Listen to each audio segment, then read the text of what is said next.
E aí pessoal, tudo bem? Bem-vindo ao canal Banzas, o canal que demora, mas posta. Pessoal, vou deixar aí nos comentários o vídeo que eu lancei aí por último, que foi um vídeo sobre aparições de alienígenas. É uma série de vídeos de um documentário americano que eu achei muito interessante. Por favor, assistam o vídeo e vejam o que acham. Pode deixar o comentário lá. Se vocês gostarem, eu posso continuar.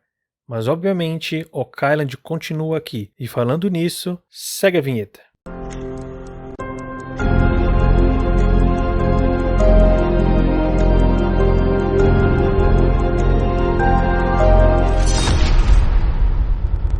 Mais um episódio começa em Oak Island. Logo após a conclusão da construção da enorme caixa de aço na enseada Smith, Rick Lagina e os membros da equipe de Oak Island encontraram evidências do que poderia ser outra super descoberta. Apenas alguns momentos atrás, ao passo em que escavavam uma misteriosa estrutura de madeira em formato quadrado, estrutura essa que nunca foi relatada por caçadores de tesouros anteriores. A equipe acredita que poderia ser um dos 5 dedos de dreno de água utilizados para alimentar a armadilha do sistema de inundação. Eles seguem nas escavações e muita água começa a entrar dentro da estrutura, demonstrando que a estrutura ainda funciona. Para continuar, eles precisam utilizar a escavadeira para retirar um pouco da água. Retirado a água, a estrutura fica ainda mais evidente. Há um ano, perto da mesma área da enseada Smith, a equipe descobriu os restos de uma rampa de lançamento de madeira, que teria sido utilizada para transportar barcos, geralmente com a finalidade de carregar, descarregar ou reparar. Quando a madeira utilizada para fazer a rampa de lançamento foi cientificamente datada usando dendrocronologia, sugeriu que pode ter sido construída em 1769, quase 3 décadas antes da descoberta do Poço do Dinheiro em 1795. Seria possível que essa nova estrutura possua alguma relação com essa rampa? Mas se sim, como? Seguem então cavando por um tempo e depois param para descansar. Após a produtiva operação de pesquisa na enseada Smith, Rick, Craig Tester e membros da equipe se reúnem na sala de guerra. Eles estão lá para conversar sobre as descobertas do dia e contar para o Marty sobre os achados. Marty então fica animado e pede para que sigam cavando. Com o começo de mais um dia em Oak Island, Jack Bagley e o historiador Doug Crowell juntaram-se com o arqueólogo Laird Niven e outros membros na enseada Smith para continuar suas investigações na misteriosa estrutura de madeira. Utilizando uma escavadeira de 40 toneladas, Billy Gerhardt cavará cuidadosamente o caminho de madeira e pedra, na esperança de expor mais a estrutura e tornar possível que consigam verificar se a estrutura está conectada a um túnel de inundação. Isso levaria eles diretamente ao original Poço do Dinheiro. Ao passo em que segue a escavação, Gary vai utilizando seu detector de metal nos entulhos retirados. Não demora muito e encontram alguma coisa. Uma peça antiga de ferro forjado, provavelmente mais um espetão de ferro. Mas outro artefato antigo similar aos encontrados na rampa de lançamento do século XVIII, que foi desenterrada nessa área no ano passado e que o especialista em ferraria Carmen Legg tinha sugerido que poderia ter até 400 anos de idade, poderia Gary e Jack terem encontrado mais evidências para sugerir que a misteriosa estrutura de toras foi feita antes da descoberta do Poço do Dinheiro em 1795? Rick chega no local e Gary mostra para ele o novo achado.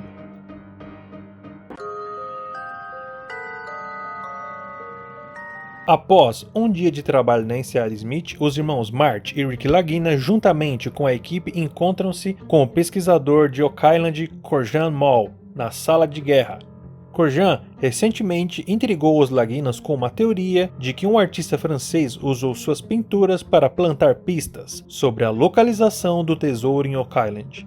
Nascido em 1594, Nicolas Poussin tornou-se um dos pintores mais importantes do estilo barroco francês clássico durante o século XVII. Além de servir como primeiro pintor ao rei Luís XIII da França, Poussin passou grande parte da sua carreira vivendo e trabalhando em Roma, onde seus clientes, que incluíam poderosos nobres, oficiais da Igreja Católica e até mesmo o Papa, faziam parte. Mas, de acordo com a pesquisa de Corjan, 3 das pinturas de destaque de Poussin podem ter sido criadas com um propósito secreto: oferecer pistas sobre um tesouro enterrado em Oak Island. Acredita-se que o primeiro deles, na pintura de 1627, Pastores da Arcádia, que descreve um grupo de pastores reunidos em torno de uma tumba de pedra, inscrita com a frase Et no Arcadia ego. Segundo o Corjan, na pintura podemos ver sendo apontado a frase Et no Arcadia ego. Uma frase especial que talvez seja um anagrama, ou seja, uma frase escrita com as mesmas letras, mas em ordens diferentes. A frase então poderia ser um anagrama da frase em italiano Gite nel Arcadia, excursão ao novo Arcádia. Em 1523, o explorador italiano Giovanni de Verrazzano liderou uma expedição para a América do Norte em nome do rei Francisco I da França. Depois de chegar à Carolina do Norte, Verrazzano navegou para o norte da costa atlântica, uma região que ele mais tarde chamou Arcádia, um nome que significa refúgio ou paraíso em grego. Durante o século XVII, isso foi alterado posteriormente para Arcádia pelo cartógrafo francês Samuel de Champlain, para referir às colônias costeiras da Nova França no Canadá, que incluía a Nova Escócia. Corjan então continua. Na segunda pintura, Midas, lavando os pés no rio Pactolus. A história é que, quando Midas se lavou, o ouro entrou no rio, e a partir daquele momento se tornou um rio de ouro, ou Gold River. É crença de Corjan que a segunda pintura de Poussin, em sua trilogia, ofereceu uma referência ao Gold River, que está localizado ao norte de Oak Island, que também foi o local de uma corrida do ouro em meados do século XIX, depois que grandes depósitos foram descobertos lá. 10 anos depois, ele pintava novamente a cena, utilizando agora um pentagrama como base para Os Pastores da Arcádia, a segunda versão. Uma prática comum nas pinturas do século XVII era a de utilizar formas geométricas como um meio de basear a composição geral de uma pintura. Na maioria das vezes, isso foi feito para fins meramente estéticos. Porém, Corjan está convencido que Poussin pretendia utilizar a forma dentro de uma pintura para servir como uma espécie de mapa do tesouro. Um que, quando combinado com a formação megalítica conhecida como a Cruz de Nolan, que apontaria para uma possível localização do tesouro no pântano de Oak Island. Durante séculos, numerosos pesquisadores de Oak Island teorizavam que, enquanto lutavam pelo controle da Terra Santa durante as Cruzadas, cavaleiros templários também realizaram escavações secretas no local do Templo do Rei Salomão e removeram inúmeras relíquias religiosas sagradas, incluindo o menorá de ouro e a Arca da Aliança. Também foi especulado que depois de enfrentar perseguição na Europa no início do século XIV, os membros sobreviventes na Ordem Templária fugiram para a América do Norte, levando com eles não apenas esses tesouros sagrados, mas também uma fortuna em ouro, e os enterraram posteriormente em Oak Island. Poderia a incrível teoria do Corjan Mall de Nicolas Poussin ter conhecido o segredo desses tesouros templários, que ele usou esse conhecimento para incorporar pistas nas 3 pinturas mais icônicas? Eles então agradecem Corjan pela teoria e colaboração e se despedem.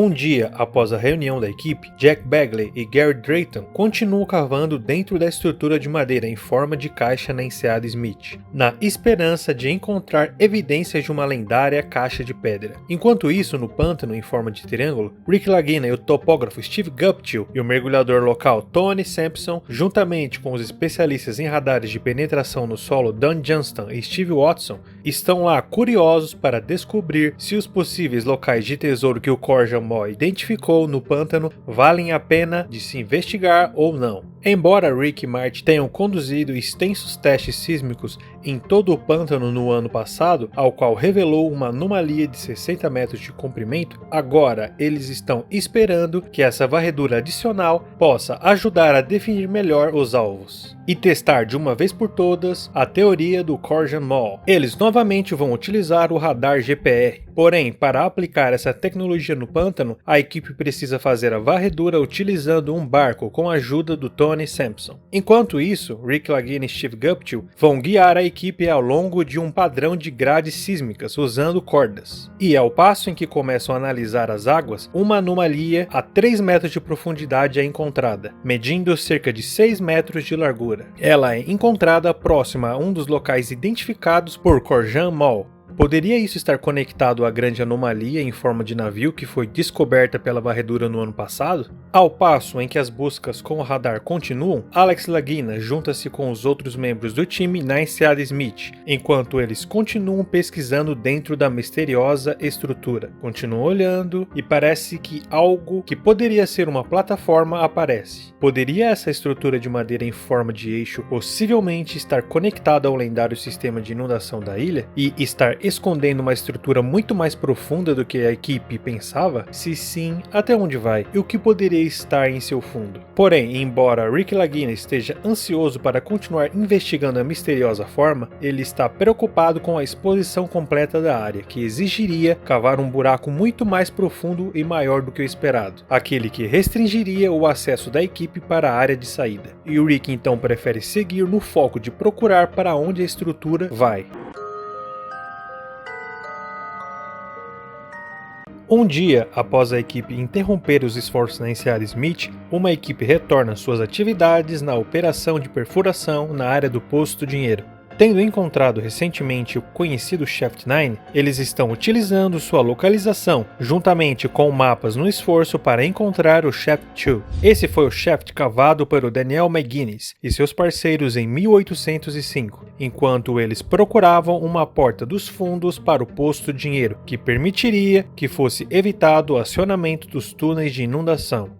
Se eles realmente encontrarem o Shaft 2, eles poderão encontrar a localização exata do Poço do Dinheiro que está perdida há mais de um século. Há uma semana, Craig Tester e os membros da equipe retiraram de uma estrutura de madeira com cerca de 10 metros de profundidade enquanto procuravam pelo Shaft 9. Ansiosos para confirmar que eles realmente encontraram o túnel de 200 anos, a equipe começou a perfurar vários furos exploratórios. Examinando as amostras a uma profundidade de 5 a 9 metros, encontraram agora muita madeira. Encontraram agora inclusive arestas quadradas. Todos ficam olhando assustados e começam a verificar que parecem estar em uma superfície plana, ou seja, encontraram mais um canto do shaft. Encontrar um dos cantos é uma emocionante evolução nas buscas. No entanto, a equipe precisará encontrar pelo menos mais uma parede para identificar a localização do túnel de conexão para levar ao Poço do Dinheiro. Rick chega ao local e é atualizado sobre os achados. Ele fica feliz, mas sabe que as buscas devem continuar, pois ainda não sabem a correta orientação e para isso precisam encontrar a outra parede do possível Shaft 2. Depois de encontrarem o que eles acreditam ser um dos 4 cantos do Shaft 2, agora começam a pegar mais amostras dos buracos na tentativa de localizar outra parede da estrutura. Começam a olhar e aparentemente não possuem nenhuma madeira nessa outra amostra. Mas, ao passo em que olham melhor, encontram mais madeira, o que deixa o time mais feliz por terem encontrado possivelmente mais um muro. Se eles puderem verificar sua descoberta e depois localizar um túnel que saia dele a uma profundidade de 33 metros, a equipe poderá marcar o local exato para o lendário Poço do Dinheiro e esperançosamente encontrar o tesouro de Oak Island. Para confirmar que a estrutura de madeira que eles descobriram ser de fato o Shaft 2, a equipe precisará enviar amostras da madeira retirada para testes de dendrocronologia,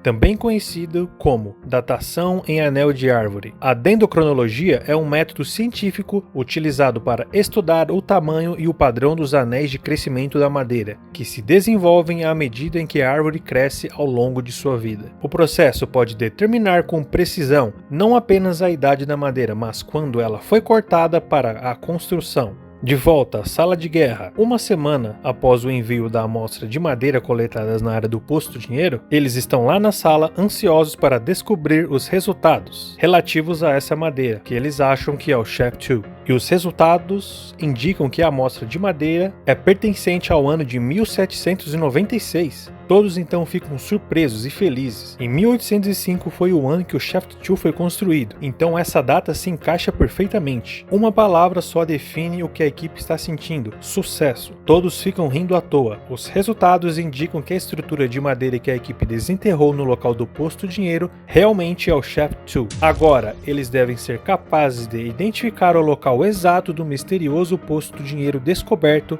pela primeira vez pelo Daniel McGuinness e seus amigos em 1795. Para os irmãos Rick e Marty Lagina e a equipe de Oak Island, a localização do Shaft 2 oferece promessa de um potencial avanço histórico, que sugere que o fim dessa busca de décadas pode demorar apenas algumas semanas.